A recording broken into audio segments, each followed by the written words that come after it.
Hi guys, this is Hero. How's everyone doing today? Sub कैसे हो? So today I'm discussing, and I also don't have my stand, so it's gonna be a little shaky again. Mars in the sign of Gemini. Okay, so this thing is happening between like March 12th and May 10th. Okay, something along those lines. So this is about 2 months. Okay.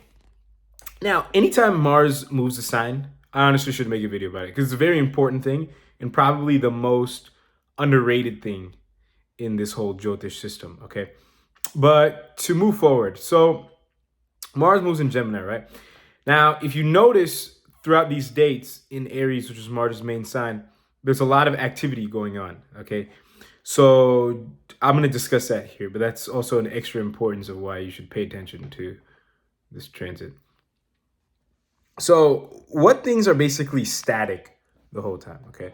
So the things that are static the whole time that have directly to do with this is that Mars is in Gemini, Ketu is in Libra, that aspects Gemini with number 9 aspect.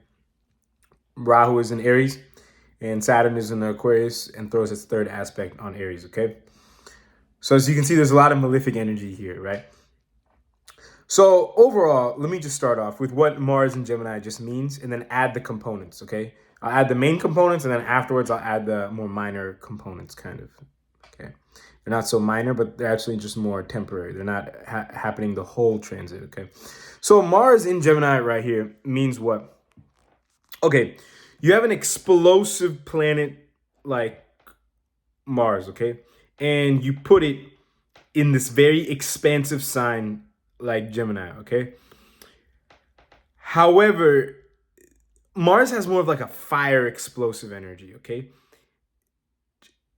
Gemini has more of like an expansive air energy. So, and it's Mercury's sign, okay? And Mercury and Mars are not particularly friends. And because of all this malefic energy, it's kind of biasing me to say what I'm about to say here. But basically, in this sort of transit, you really want to watch out for going overboard with anything expansive in general, okay? Especially now I'm going to add on the components here because Rahu, first of all, is in Aries, right? So it's always trying to, it's going to influence the Mars of energy of like creating new things, okay? And Rahu, as you know, can play a lot of games with you. Now, the good news is as negatively viewed as Saturn and Ketu are, they have a very karmic influence, okay? And they're throwing aspects, okay? They're not fully, conjunct anything. So Ketu is throwing a 9th aspect on Gemini, and Saturn is throwing a 3rd aspect on Aries, okay? So Saturn will kind of keep Rahu under control to an extent, and Ketu will kind of keep Mars under control to a certain extent, okay? So this whole, taking overboard of expanding and starting new things and things like that, they will kind of be tamed, okay? But one thing you also want to watch out for is whatever does happen, expansion or starting new things will happen a little bit because of these two karmic aspects, okay? So they will happen. But now when they do happen, you need to kind of let them happen without Rahu's influence kind of adding on. Okay, and you kind of saying, oh, this happened, well, now let's do this to make this happen, okay? Let's just let the things happen, the expansion happen, the new things start that are supposed to start, and let's just leave it at that, okay? There's no need to go anything further than that. Now, to move forward.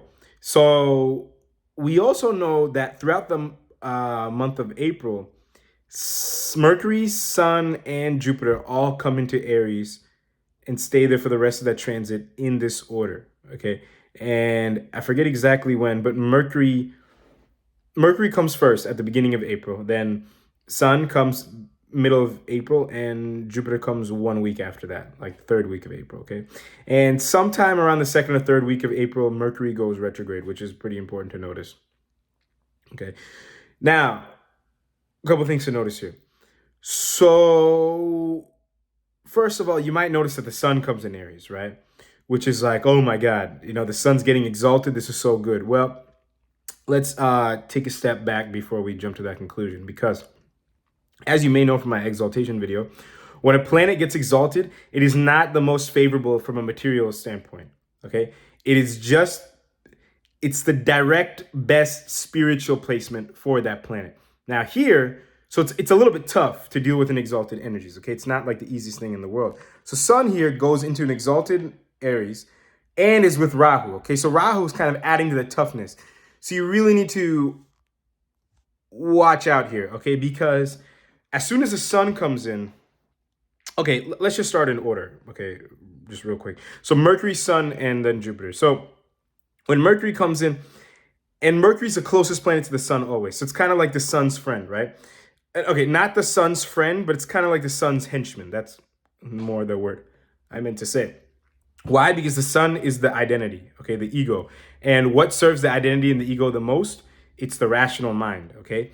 It's the thing that can kind of almost cause you the most frustrations. So first Mercury comes in, and it's important to mention this first, because when Mercury comes in, you're going to possibly notice that your rational mind is going to try to validate and justify rational, quote unquote, rational reasons of why you should give into Rahu's plans in Aries. Okay. But let's just be aware of this ahead of time so that we don't need to, get out of control or anything. Okay.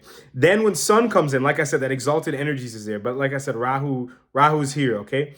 So your ego is kind of going to want to, it's going to have, okay, so like I said, some changes are going to happen because of Saturn and Ketu's aspects, okay?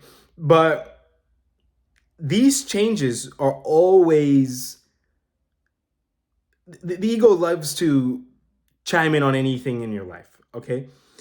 So you need to not, when the Sun comes into Aries, you need to be very mindful of how your ego is reacting and influencing your overall decisions, okay? Especially because right when the Sun comes in, Mercury goes retrograde, okay? So this is probably like the peak time to really not do anything crazy, okay? And then Jupiter also comes in like a week later, okay? So it will kind of make sure that, things are happening, or at least whatever you do plan to do, that you get a little bit more insight on the real reason why you're doing these things. So just to keep that in mind, so that, you don't do anything that you're possibly doing for the wrong reasons, okay? So this is just a quick little transit video on this. So if you have any questions or comments, you can feel free to let me know. And until the next time, I'll talk to everyone later. Thank you all so much for watching.